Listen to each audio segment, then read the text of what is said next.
तो गाइस ये है मेरा फेवरेट बाग। देखो नाशपाती कैसे लगी हुई है ना पेड़ों पे, और आम भरे पड़े हैं। और देखो बाग वाला भी नहीं है यहाँ पे। पहले जब बाग वाला नहीं होता था ना, तो हम ना कट्टे भर के ले जाते थे आम के, चोरी से चुपचाप।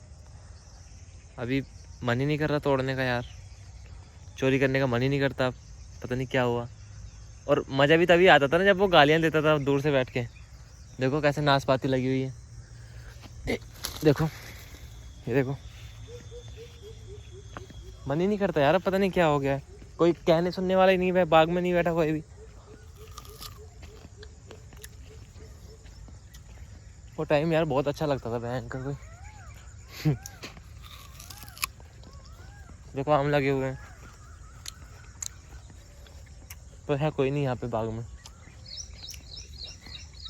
पहले यहाँ पे हम रोज आते थे, रोज।